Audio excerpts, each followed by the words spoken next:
Hola, bienvenidos al curso de calidad de agua. Hoy vamos a hablar de los parámetros físico-químicos básicos. Vamos a tratar específicamente la turbiedad y el color en las aguas. La turbiedad entonces es un parámetro que hace referencia a todo ese material en suspensión que interfiere con el paso de la luz, ¿sí? Que afecta ese paso de la luz a través de ella. Aquí vemos dos imágenes que nos muestran diferentes grados de turbiedad. Aquí tenemos en esa primera imagen un agua que es poco turbia porque alcanzamos a ver el fondo de ese lecho, de ese ecosistema, pero en este caso tenemos el caso contrario, que es aguas que son muy turbias, en donde no alcanzamos a ver el fondo, donde está restringido ese paso de la luz. Entonces también podemos definir como aquellas aguas en las que está restringida la visión en la profundidad, y eso es a lo que hacemos referencia con la parte de turbiedad. La turbiedad entonces puede ser causada por una gran variedad de materiales. Pueden ser materiales que van desde partículas que son muy coloidales o partículas muy gruesas, en general partículas que son en suspensión, y pueden ser partículas que bien sea provienen de compuestos orgánicos o bien sea provienen de compuestos inorgánicos. Pasa algo específico, es que la turbiedad no hace referencia o no es capaz de clasificar y de saber específicamente a qué se debe o qué la ocasiona. Para uno saber si se debe a compuestos orgánicos o inorgánicos necesita hacer otra caracterización diferente. Entonces la turbiedad solamente nos hace referencia a eso que nos evita que veamos a través de esas muestras o nos limita el paso de la luz, pero no nos dice específicamente de dónde proviene ese tipo de contaminación específica. Aquí tenemos también otra imagen que nos muestra también un grado de turbiedad diferente, y aquí por ejemplo vemos aguas que son poco turbias porque alcanzamos a ver entonces la luz no está restringida a través de ella. La importancia entonces que tenemos con este parámetro en la ingeniería tiene que ver principalmente o está muy asociada con condiciones que son estéticas.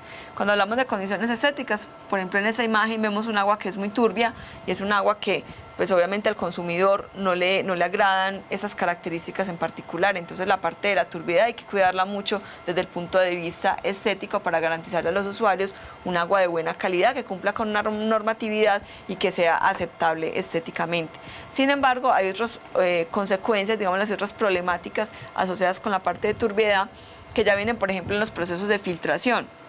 ¿Filtración en dónde? Por ejemplo, en las plantas de potabilización, o por ejemplo, si estamos hablando de la filtración en una piscina, en algún ecosistema o algún sistema que estemos realizando ese proceso. Entonces, la turbiedad es una medida que nos indica esa filtración, cómo se está llevando a cabo, si se está llevando correctamente o no. En teoría, pues un agua que sea muy turbia, a medida que pasa por un proceso de filtración, debe disminuir considerablemente ese proceso porque estamos eliminando esos sólidos en suspensión. Y también es importante desde el punto de vista de la desinfección, porque esas partículas o esos sólidos hacen que se interfiera con ese proceso específico de desinfección. Muchos microorganismos se pueden pegar a esas partículas de esos sólidos y el desinfectante pues no actúa correctamente con él. Y lo otro es que como la turbiedad es asociada a compuestos que pueden ser orgánicos, cuando los juntamos con el cloro, que es uno de los agentes que utilizamos en la desinfección, eso nos puede dar lugar a la formación de compuestos cancerígenos o trialometanos. La turbiedad entonces la realizamos con un equipo que se llama el equipo del turbidímetro, y es un equipo que se basa en el principio de la nefelometría, que consiste en evaluar o mirar el grado de dispersión de la luz en una muestra de agua. Tenemos aquí el equipo, entonces el equipo lo que hace es simplemente que colocamos en una celda de vidrio la muestra, la colocamos directamente sobre el equipo, y el equipo lo que hace es mandar un rayo de luz a través de la muestra y cuantificar cuánto de esa luz que envió se devuelve por procesos o por problemas de turbiedad que tenga la muestra. Obviamente, entre mayor dispersión, mayor turbiedad va a tener esa muestra. Y esa turbiedad entonces se representa a través de unas unidades que llamamos unidades nefelométricas de turbiedad, o las UNT, o también pues tenemos las siglas en inglés que son las NTU. Para el caso de la turbiedad, entonces la toma de almacenamiento de la muestra, pues es lo más recomendable realizarla en campo. Es una medición que se puede hacer en campo. El equipo es muy pequeño, aquí lo tenemos en esa imagen, es un equipo que se puede cargar fácilmente hacia el sitio, entonces es una medición que es adecuado realizarla en ese punto, y más porque la turbiedad puede ser ocasionada por compuestos orgánicos. Si tomamos la muestra y la llevamos al laboratorio, esa materia orgánica se puede ir degradando y puede ir cambiando también las propiedades de la turbiedad que tengamos. En caso de que no se pueda realizar en campo, se puede realizar en el laboratorio teniendo en cuenta algunas consideraciones. Una de ellas es que pues lo más recomendable es hacer la toma de muestra en un recipiente de vidrio para evitar que de pronto algunas partículas se queden pegadas al recipiente de plástico. Sin embargo, también es posible o es factible tomarlo en una muestra, en un recipiente de plástico. La preservación de la muestra debe ser a 4 grados centígrados, ¿sí? A una temperatura muy baja para evitar procesos de degradación de los microorganismos, y la estabilidad, estamos hablando de que la muestra debe llegar antes de 24 horas al laboratorio para poder ser procesada y analizada lo más rápido posible. En el caso entonces del color, es un parámetro que si bien está ligado con la turbiedad, pero nos hace referencia a otro tipo de contaminación. Entonces estamos hablando de 2 tipos de color. El agua puede tener 2 tipos de color. Un color que denominamos color real o verdadero y un color que llamamos color aparente. Cuando hablamos del color real o verdadero, estamos hablando de ese color que tienen naturalmente las aguas y que es ocasionado por extractos vegetales o por compuestos orgánicos que tenemos, o también por compuestos inorgánicos, pero que son más propios del medio ambiente. Por ejemplo, la descomposición de la materia orgánica, la descomposición de las hojas, de las ramas, que da lugar, por ejemplo, a sustancias húmicas o fúlvicas. Ellas pueden aportar entonces extractos vegetales u orgánicos que nos aportan un color propio de las aguas. En el caso del color aparente, estamos hablando de todo ese color que es aportado por material en suspensión. Entonces estamos hablando más de una contaminación que se realiza o que realiza el hombre a los cuerpos de agua, que altera el color real que tenemos. La diferencia entre el uno y el otro en cuanto a la metodología para cuantificarlo es que el color real no requiere filtración previa. Necesitamos filtrar la muestra previamente con el objetivo de eliminarle todo el material en suspensión que tenga y dejarle el color real del agua. En el caso del color aparente, entonces no necesitamos realizar filtración previa. Lo que hacemos es medir la muestra tal y como llega de campo. Aquí tenemos algunas imágenes que nos muestran ciertas coloraciones, que son coloraciones, si vemos por acá, por ejemplo, esa parte, son coloraciones muy asociadas a la parte de los suelos. Por ejemplo, suelos muy arcillosos que tienen alto contenido de hierro pueden dar lugar a coloraciones que son de este tipo, que son coloraciones como rojizas o como más bien amarillas, y son propias de ese sitio donde se está generando esos cuerpos de agua.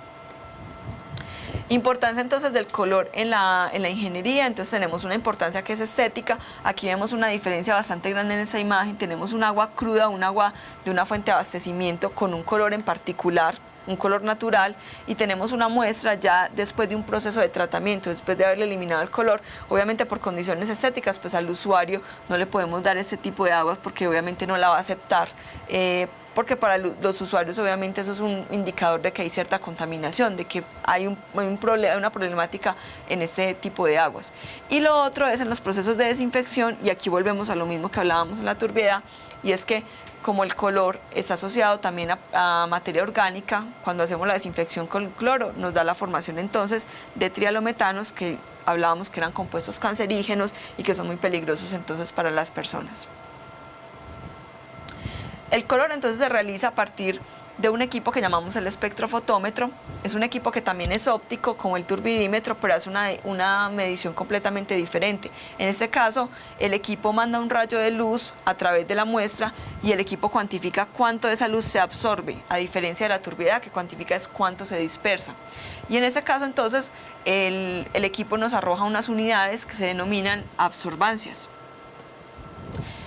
El color tiene unas unidades que se llaman unidades de platino cobalto o unidades de UPC. Entonces, si yo quiero cambiar esas unidades de absorbancia a UPC, lo que necesito hacer es hacer uso de una curva de calibración.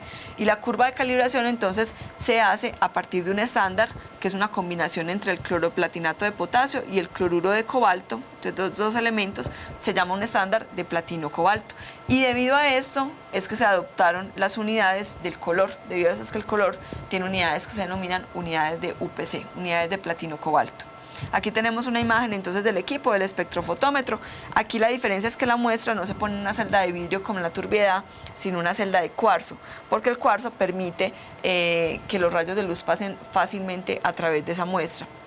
Lo que hacemos es poner la muestra, ponerla en el equipo y hacerle entonces la medición de la absorbancia y finalmente convertirlo a unidades de platino cobalto.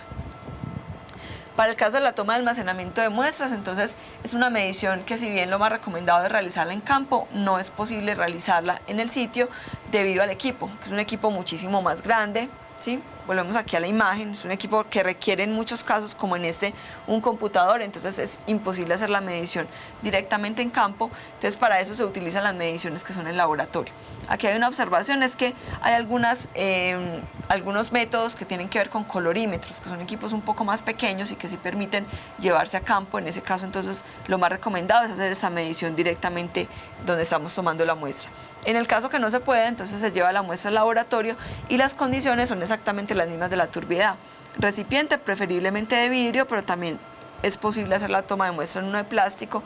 La preservación es a temperatura 4 grados centígrados sin adicionar ningún reactivo y la estabilidad son 24 horas para evitar que la materia orgánica se degrade y nos cambie el color que tienen entonces esas muestras. Con esta presentación entonces concluimos el tema de hoy y nos vemos en la siguiente clase.